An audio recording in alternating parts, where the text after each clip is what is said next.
Sejam bem-vindos a mais uma leitura diária. A passagem de hoje se encontra no livro de Gênesis, do capítulo 19 ao capítulo 21. Sodoma, cidade de pecado. Estava anoitecendo quando os dois anjos chegaram a Sodoma. Ló estava sentado perto do portão de entrada da cidade. Quando viu os anjos, levantou-se e foi recebê-los. Ajoelhou-se, encostou o rosto no chão e disse: Senhores, estou aqui para servi-los. Por favor, aceitem o meu convite e venham se hospedar na minha casa. Os senhores podem lavar os pés e passar a noite ali. Depois se levantarão bem cedo e continuarão a sua viagem. Eles disseram: Não, nós vamos passar a noite na praça. Mas Ló insistiu tanto que eles aceitaram e foram com ele para sua casa. Ló mandou preparar um bom jantar e assar pães sem fermento, e os visitantes jantaram. Mas, antes que eles fossem dormir, todos os homens de Sodoma, tanto os moços como os velhos, cercaram a casa. Eles chamaram Ló e perguntaram: Onde estão os homens que entraram na sua casa esta noite? Traga-os aqui fora para nós, pois queremos ter relações com eles. Ló saiu para falar com os homens. Ele fechou bem a porta e disse: Por favor, meus amigos, não cometam esse crime. Prestem atenção. Tenho 2 filhas que ainda são virgens. Vou trazê-las aqui fora para vocês. Faça com elas o que quiserem, porém não façam nada com esses homens, pois são meus hóspedes e eu tenho o dever de protegê-los. Mas eles responderam: Saia da nossa frente. E diziam uns aos outros: Esse homem é estrangeiro e quer mandar em nós. Depois, virando-se para Ló, disseram: Pois agora vamos fazer com você pior ainda do que íamos fazer com os seus hóspedes. Os homens de Sodoma se atiraram contra Ló e chegaram perto da porta para arrombá-la. Mas os visitantes pegaram Ló e o puxaram para dentro da casa e fecharam a porta. Em seguida, eles fizeram com que os homens, tanto os moços como os velhos que estavam do lado de fora, ficassem cegos e assim não conseguiram encontrar a porta. Ló sai de Sodoma. Então os visitantes disseram a Ló: Tem mais gente sua aqui? Pegue os seus filhos, as suas filhas, os seus genros e outros parentes que você tiver na cidade e tire todos daqui, pois nós vamos destruir este lugar. O Senhor Deus tem ouvido as terríveis acusações que há contra essa gente e por isso nos mandou para destruirmos Sodoma. Então Ló saiu e foi falar com os homens que iam casar com as suas filhas. Ele disse: Arrumem-se depressa e saiam daqui, porque o Senhor vai destruir a cidade. Mas eles pensaram que Ló estivesse brincando. De madrugada, os anjos insistiam com Ló, dizendo: Arrume-se depressa, pegue a sua mulher e as suas 2 filhas e saia daqui, para que vocês não morram quando a cidade for destruída. E como ele estava demorando, os anjos pegaram pela mão Ló, a sua mulher e as suas filhas e os levaram para fora da cidade, pois o Senhor teve compaixão de Ló. Então um dos anjos disse a Ló: Agora corra e salve a sua vida. Não olhe para trás, nem pare neste vale. Fuja para a montanha, senão você vai morrer. Mas Ló respondeu: Senhor, não me obrigue a fazer isso, por favor. O Senhor me fez um grande favor e teve pena de mim, salvando a minha vida. Mas a montanha fica muito longe daqui e a destruição vai me alcançar e acabar comigo antes que eu chegue lá. Está vendo aquela cidadezinha ali? Ela fica perto. Deixe que eu fuja para lá a fim de salvar minha vida. Veja que é uma cidade bem pequena. Então o anjo disse: Está bem, concordo. Eu não destruirei aquela cidade. Agora vá depressa, pois eu não poderei fazer nada enquanto você não chegar lá. Ló tinha dito que a cidade era bem pequena e por isso ela recebeu o nome de Zoar. A destruição de Sodoma e de Gomorra. Ló chegou a Zoar depois que o sol já havia saído. De repente, lá do céu, o Senhor Deus fez chover fogo e enxofre sobre Sodoma e Gomorra. Ele destruiu as 2 cidades e também todo o vale e os seus moradores, e acabou com todas as plantas e árvores daquela região. E aconteceu que a mulher de Ló olhou para trás e virou uma estátua de sal. No dia seguinte, Abraão se levantou de madrugada e foi até o lugar onde havia falado com Deus, o Senhor. Abraão olhou na direção de Sodoma, de Gomorra e de todo o vale, e viu que da terra subia fumaça, como se fosse a fumaça de uma grande fornalha. Foi assim que Deus destruiu as cidades do vale. Mas ele pensou em Abraão e fez com que Ló escapasse da destruição das cidades onde havia morado. A origem dos Moabitas e dos Amonitas. Ló teve medo de ficar morando em Zoar e por isso foi para as montanhas junto com as 2 filhas. Ali os 3 viviam numa caverna. Certo dia, a filha mais velha disse à mais nova: "O nosso pai já está ficando velho e não há nenhum outro homem nesta região. Assim, não podemos casar e ter filhos como é costume em toda parte. Venha cá, vamos dar vinho a papai até que ele fique bêbado. Então, nós nos deitaremos com ele e assim teremos filhos dele." Naquela mesma noite, elas deram vinho ao pai e a filha mais velha teve relações com ele, mas ele estava tão bêbado que não percebeu nada. No dia seguinte, a filha mais velha disse à irmã: "Eu dormi ontem à noite com o papai. Vamos embebedá-lo de novo hoje à noite e você vai dormir com ele. Assim, nós 2 teremos filhos com ele e conservaremos a sua descendência."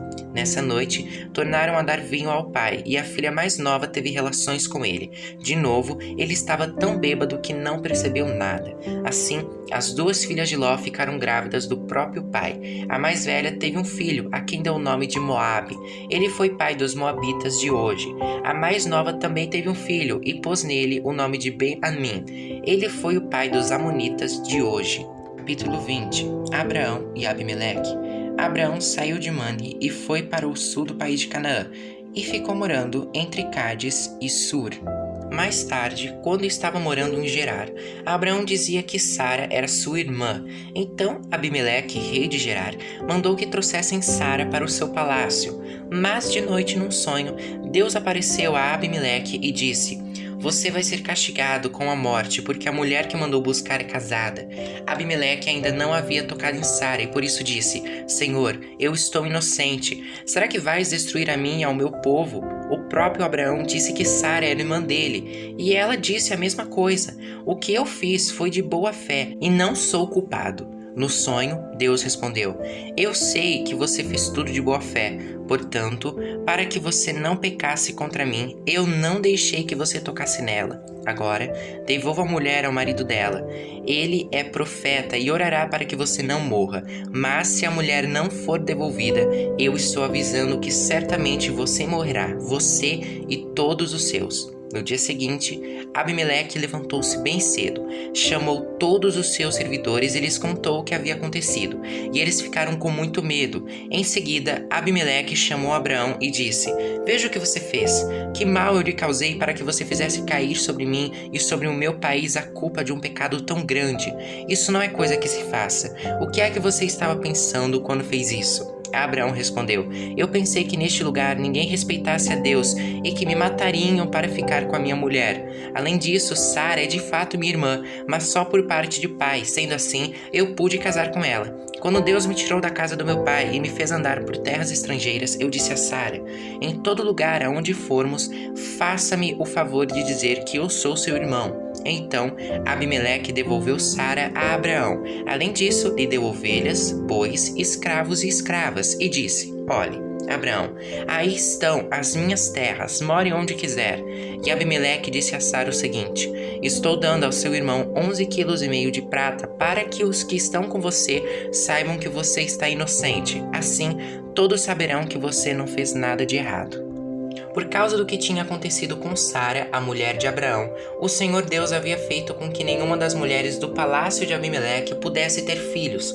Aí, Abraão orou em favor de Abimeleque e Deus o curou, e também curou a mulher dele e as suas escravas, e assim puderam ter filhos novamente. Capítulo 21. O nascimento de Isaque. De acordo com a sua promessa, o Senhor Deus abençoou Sara. Ela ficou grávida e na velhice de Abraão lhe deu um filho. O menino nasceu no tempo que Deus havia marcado, e Abraão pôs nele o nome de Isaque. Quando Isaque tinha 8 dias, Abraão o circuncidou como Deus havia mandado. Quando Isaque nasceu, Abraão tinha 100 anos. Então Sara disse: "Deus me deu motivo para rir, e todos os que ouvirem essa história vão rir comigo." E disse também: "Quem diria a Abraão que Sara daria de mamar? No entanto, apesar dele estar velho, eu lhe dei um filho." O menino cresceu e foi desmamado, e no dia em que o menino foi desmamado, Abraão deu uma grande festa. Agar e Ismael são mandados embora. Certo dia, Ismael, o filho de Abraão, e da egípcia Agar, estava brincando com Isaque, o filho de Sara. Quando Sara viu isso, disse a Abraão: mande embora essa escrava e o filho dela, pois o filho dessa escrava não será herdeiro junto com Isaque, o meu filho. Abraão ficou muito preocupado com isso, pois Ismael também era seu filho. Mas Deus disse: Abraão, não se preocupe com o menino, nem com a sua escrava. Faça tudo o que Sara disser, pois você terá descendentes por meio de Isaque. O filho da escrava é seu filho também, e por isso farei com que os descendentes dele sejam uma grande nação. No dia seguinte, Abraão se levantou de madrugada e deu para Agar comida e um odre cheio de água. Pôs o menino nos ombros dela e o mandou que fosse embora. E Agar foi embora andando sem direção pelo deserto de Berseba. Quando acabou a água do odre, ela deixou o menino debaixo de uma arvorezinha e foi sentar-se a uns 100 metros dali. Ela estava pensando: não suporto ver o meu filho morrer. Ela ficou ali sentada e o menino começou a chorar. Deus ouviu o choro do menino e lá do céu o anjo de Deus chamou Agar e disse: por que é que você está preocupada, Agar? Não tenha medo, pois Deus ouviu o choro do menino aí onde ele está. Vamos, levante o menino e pegue-o pela mão. Eu farei dos seus descendentes uma grande nação. Então Deus abriu os olhos de Agar e ela viu um poço. Ela foi, encheu o odre de água e deu para Ismael beber. Protegido por Deus, o menino cresceu. Ismael ficou morando no deserto de Parã e se tornou um bom atirador de flechas. E a sua mãe arranjou uma mulher egípcia para ele. Abraão e Abimeleque. Por esse tempo, Abimeleque foi conversar com Abraão. Ficol, comandante do seu exército, foi com ele. Abimeleque disse a Abraão: Deus está com você em tudo o que você faz. Portanto, aqui neste lugar, jure por Deus que não vai enganar nem a mim, nem aos meus filhos, nem aos meus descendentes. Eu tenho sido sincero com você, por isso prometa que será sincero comigo e fiel a esta terra em que está morando. Eu juro, disse Abraão. Abraão fez uma reclamação a Abimeleque por causa de um poço que os empregados de Abimeleque haviam tomado à força. Abimeleque explicou: não sei quem fez isso, você nunca me falou nada, e esta é a primeira vez que estou ouvindo falar desse assunto. Aí, Abraão pegou algumas ovelhas e alguns bois e deu a Abimeleque, e os dois fizeram um trato.